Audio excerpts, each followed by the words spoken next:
proclamation.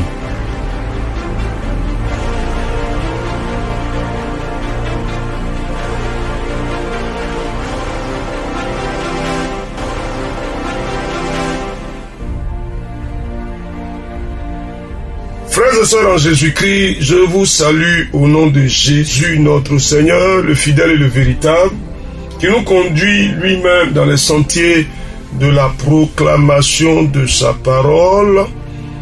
Nous sommes en train de partir et déjà nous sommes entrés dans une saison particulière. Vous êtes les bienvenus à ce rendez-vous de la proclamation et puis que le Dieu des cieux lui-même vous bénisse. Merci Seigneur pour la grâce que tu nous accordes à cette heure. Nous sommes là dans ta présence pour nous laisser conduire par toi, pour que ta bonne et précieuse parole nous fasse du bien. Nous nous réjouissons de la bonté que tu déploies et de la grâce que tu engages ici, maintenant, au nom de Jésus, notre Seigneur. Amen. Alors, chers amis, je voudrais vous inviter à aller avec moi dans Genèse chapitre 2. Et aujourd'hui, on va voir quelque chose d'assez particulier quand même.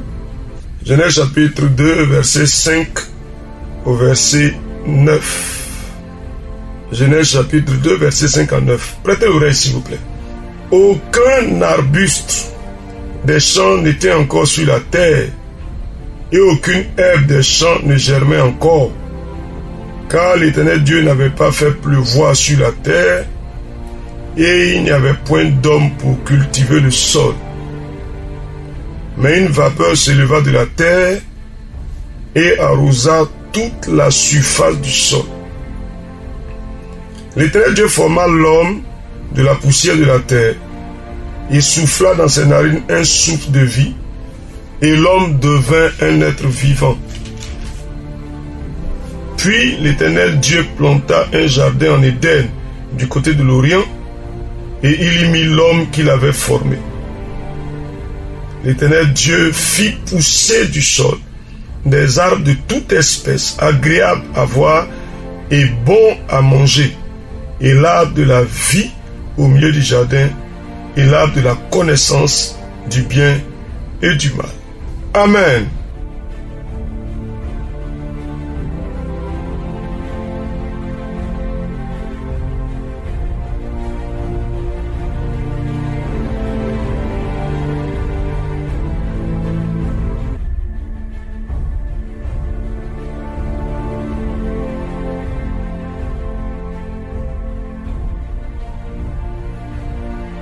Alors, chers amis, faites bien attention au texte. Nous sommes dans Genèse chapitre 2.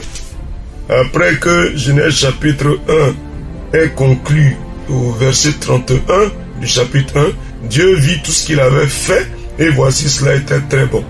Ainsi, il y eut un soir, il y eut un matin. Ce fut le 6e jour. Et quand on arrive dans le chapitre 2, dès qu'on commence le chapitre 2, voici ce qu'on nous dit. On a lu le verset 5, mais on peut remonter au verset 4. On dit, voici les origines des cieux et de la terre, quand il fut créé, lorsque l'Éternel Dieu fit une terre des cieux. Aucun arbuste des champs n'était encore sur la terre, et aucune herbe des champs ne germait encore. Car 1, l'Éternel n'avait pas encore fait pleuvoir, et 2, il n'y avait pas d'homme pour cultiver la terre. On va voir que la pluie viendra plus tard avec Noé. Mais ici, on voit que l'Éternel Dieu forme l'homme de la poussière de la terre, il souffle en lui un souffle de vie et l'homme devient une âme vivante, n'est-ce pas? Et puis à partir de l'homme, Dieu plante un jardin. Qu'est-ce que vous y voyez? Aussi longtemps que l'homme n'a pas encore été créé, ce que Dieu a fait reste en puissance et attend de se manifester, parce que c'est l'homme qui a la condition de manifestation de ces choses. Alors que dans le chapitre 1, on dit que dans le projet de la création, là, on nous présente les choses où l'homme a été fait en dernier. Mais ici, maintenant, on vient nous rétablir les choses pour nous dire que l'homme d'abord, et puis ensuite un jardin où Dieu plante, Dieu envoie des fleuves, etc., etc., etc., etc. Donc si on dit que l'homme est la condition de la création, on ne se trompera pas.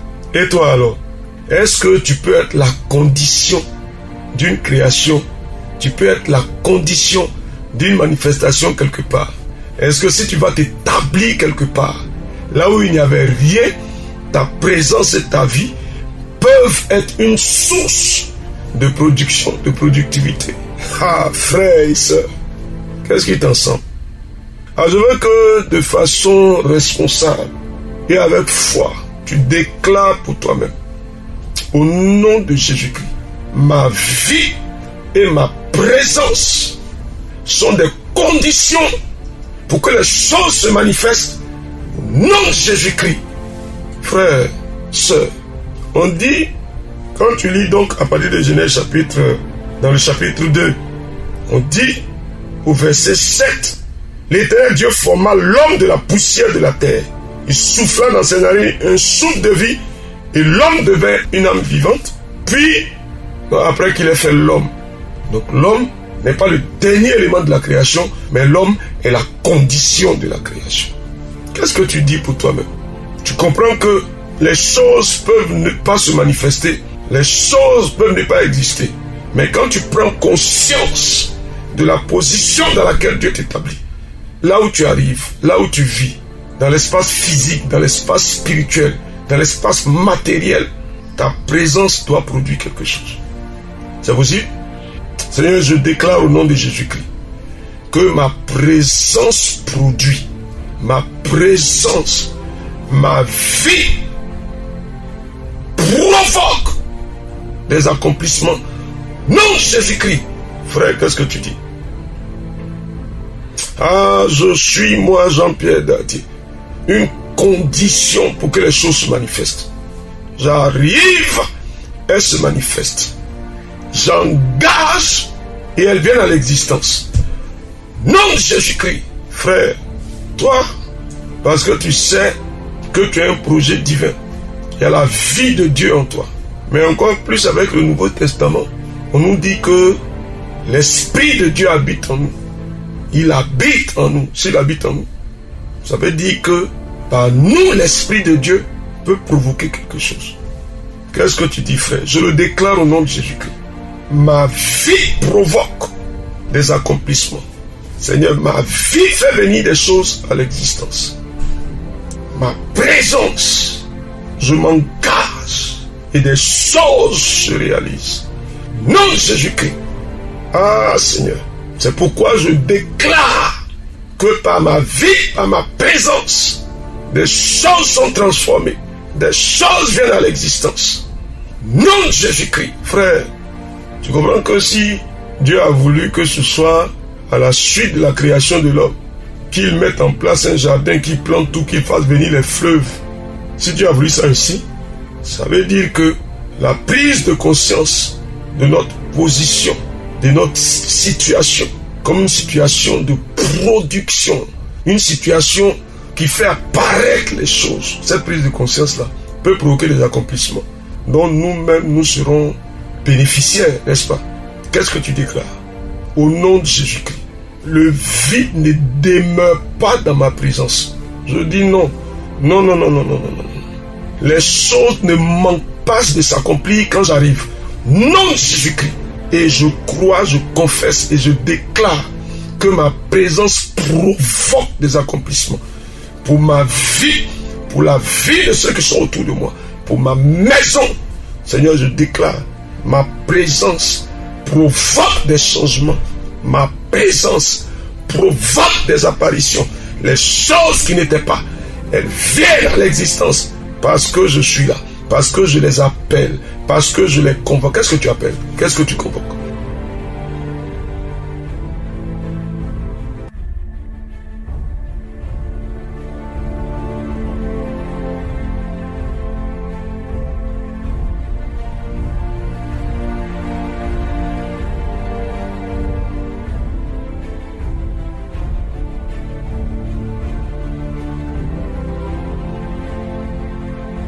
Qu'est-ce que tu appelles? Qu'est-ce que tu convoques? Vas-y, déclare quelque chose. Déclare quelque chose. Qu'est-ce que tu appelles? Qu'est-ce que tu convoques? Frère, dis quelque chose. Ah, il faut le déclarer. Tu prends conscience. Tu appelles les choses. Tu les convoques. Tu ordonnes aux choses de venir à l'existence. Qu'est-ce que tu convoques? Qu'est-ce que tu appelles? Vas-y, vas-y frère, déclare quelque chose. Ah, j'appelle ceci. Je déclare que telle chose vient à l'existence. Non, Jésus-Christ, chère sœur, dis quelque chose. Il faut déclarer quelque chose. Il faut déclarer quelque chose. Qu'est-ce que tu convoques? Qu'est-ce que tu appelles? Qu'est-ce que tu ordonnes pour que la chose s'accomplisse, pour que la chose se réalise? Parce que toi, Dieu t'a établi quelque part. Tu as une condition qui fait venir les choses à l'existence, qui provoque des manifestations, qui provoque des réalisations. Au nom de Jésus-Christ. Seigneur, au nom de Jésus, je déclare. Qu'est-ce que tu appelles? Qu'est-ce que tu ordonnes? Qu'est-ce que tu dis? Vas-y, vas-y frère. Dis quelque chose. Dis quelque chose. Déclare, déclare. Telle chose vient. Telle chose s'accomplit. Telle chose se manifeste. Au nom de Jésus-Christ. Vas-y, vas-y, vas-y, vas-y, vas-y. Vas-y, vas-y. Au nom de Jésus-Christ. Telle chose, telle chose. Telle chose se manifeste. Vas-y, s'il y a des choses qui ont manqué dans ta propre vie, il faut déclarer. Pourquoi? Parce que tu prends conscience que c'est après que Dieu ait créé l'homme de la poussière de la terre, qu'il ait mis en lui le souffle de vie, que l'homme soit devenu une âme vivante et que Dieu ait établi l'homme. C'est après cela seulement que le jardin, Dieu a fait venir le jardin, a planté les choses, les fleuves sont sortis. Tout le reste, tout ce qui est décrit. Mais vas-y, lis le texte et puis tu vas voir tout ce qui est décrit. L'Éternel Dieu fit pousser du sol des arbres de toute espèce, agréables à voir et bon à manger, etc., etc. Un fleuve sortait d'Éden pour arroser le jardin, etc., etc. Tu comprends? L'Éternel prit Dieu, le plaça dans le jardin d'Éden pour le cultiver, le garder. Ah, frère, qu'est-ce que tu comprends? Il y a quelque chose. Nom de Jésus-Christ. Vas-y, déclare. Ma vie, ma présence provoque des manifestations. Les choses apparaissent. Père, je viens et les choses apparaissent. Au nom de Jésus-Christ, Seigneur des Seigneurs, Dieu des cieux, Dieu de gloire et de grandeur, béni sois-tu. Parce que ma vie, ma présence, Seigneur, provoque. C'est pourquoi j'ordonne que telle chose se manifeste. Vas-y, vas-y, j'ordonne que telle bénédiction vienne. J'ordonne que tel accomplissement s'opère. J'ordonne, vas-y, vas-y, vas-y, vas-y. J'ordonne, par exemple, que le mariage vienne. J'ordonne que le travail s'accomplisse. J'ordonne, vas-y, vas-y. J'ordonne que l'enfantement se réalise. J'ordonne que la croissance se produise. J'ordonne que la productivité se manifeste. Vas-y, vas-y, frère, déclare quelque chose. Il y a quelque chose en toi qui provoque des réalisations, qui provoque. C'est-à-dire, ça pousse Dieu à agir. Dieu crée l'homme. Et puis, à partir de l'homme, à cause de la présence de l'homme, Dieu fait venir les choses. Mais on peut se demander, selon ce qui est dit dans le chapitre 2 de la Genèse, pourquoi toutes ces choses-là ne sont pas là avant l'homme? Mais parce que rien n'existe, parce qu'il n'y a pas encore d'homme. La pluie va venir plus tard. C'est avec Noé que la pluie va venir la première fois. Mais ici, il n'y a pas de pluie. C'est l'homme qui est la condition de la réalisation. Et puis plus tard, Dieu va faire venir la pluie pour arroser ce qu'il a créé, parce qu'il a fait venir l'homme d'abord. Donc il faut le déclarer. Ta vie est une condition de manifestation. Ta vie, ta présence est une condition de réalisation. Quelque part où ça ne produit pas, j'y arrivé, quelque chose se fait. Vas-y, vas-y, dans un service où on ne produit pas, tu arrives là-bas et puis ta vie commence à faire produire. Oui, dans un service où on ne fait pas de bénéfices, dans un commerce où on n'a pas de bénéfices, toi tu t'établis dedans parce que Dieu t'a poussé à le faire. Et puis ça commence à produire, on est étonné parce qu'on dit mais on a fait ça ici, ça ne produisait pas. Mais toi, il y a Dieu en toi. Regarde par exemple, dans Luc chapitre 1, à partir du verset 39, Marie se leva et s'en alla en hâte vers les montagnes dans une ville de Juda. Elle entra dans la maison de Zacharie et salua Élisabeth. Écoutez, dès qu'Élisabeth entendit la salutation de Marie, son enfant tressaillit dans son sein et elle fut remplie du Saint-Esprit. Il y a quelque chose dans le ventre de Marie là qui a fait tressaillir l'enfant qui est dans le sein d'Élisabeth. C'était le Jésus qui était en formation, simplement un fœtus de Jésus en formation, Jésus chair humaine, Jésus homme, en manifestation, il est en train de se former. Il n'est même pas encore devenu un homme dans le sein d'Élisabeth, que sa présence là-bas provoque des manifestations. Or qu'aujourd'hui, toi, ce Jésus-là, il est en toi. Il est en toi, ce Jésus-là. Est-ce que la présence de Jésus en toi peut provoquer, peut opérer, peut influencer influencer les choses autour de toi. Qu'est-ce que tu racontes? Qu'est-ce que tu racontes? Qu'est-ce que tu dis de toi-même? Ou bien tu veux douter, tu veux continuer à te minimiser. Ah, tu as un potentiel divin en manifestation. Tu as un projet divin qui est libéré pour régler les choses, pour rectifier, pour faire apparaître les choses. Il faut que tu déclares qui que tu sois. Tu es un ministre de Dieu. Ta vie, tu prends conscience maintenant. Ta vie fait que le ministère dans lequel tu es est un ministère de bénédiction. Les vies des hommes et des femmes sont transformées par ma vie de prière, par ma vie de prédication. Non, Jésus-Christ, vas-y frère, vas-y. Vas-y, Dieu va te conduire donc dans tous ces sentiers-là pour que tu provoques des productions. La vie de Dieu est en moi et elle me fait produire, non Jésus-Christ, ce que je touche vient à la production. Vas-y, vas-y, vas-y. Ce que je touche est transformé. Vas-y, frère. Ce que je touche est bonifié. Vas-y, vas-y, vas-y. On dit que ça ne marchait pas. On dit que cette plantation ne produisait pas. Tu y marches, tu prends le sol, tu parles sur le sol, tu craches même sur le sol, tu jettes la terre là, et puis tu ordonnes que cette plantation la produise. Et puis tu vas voir ce qui va se passer. Il y a quelqu'un en toi, il y a une vie en toi, il y a une puissance en toi, il y a une réalité divine qui est déployée en toi, la vie de Dieu, pour que ta présence produise. Frère, tu peux continuer s'il te plaît. Ah, il faut que tu continues. Parce qu'on ne peut pas rester en retard continuellement. Il faut que nous prenions conscience pour que le potentiel de Dieu qui est investi en nous se manifeste puissamment et que notre vie soit une réponse. Que la grâce de Dieu soit avec chacun de vous frères et sœurs qui croyez et qui vous lancez, et que la gloire du Dieu des cieux rayonne sur vos vies. Au nom de Jésus notre Seigneur. Genèse chapitre 2, verset 5 au verset 9. Et n'oubliez pas, on finit le livre de la Genèse cette semaine. Vous voyez, c'est dans la Genèse, nous sommes en train d'épuiser ces ressources. Que le Seigneur vous bénisse.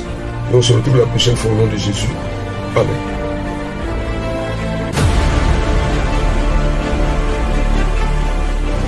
Proclamation.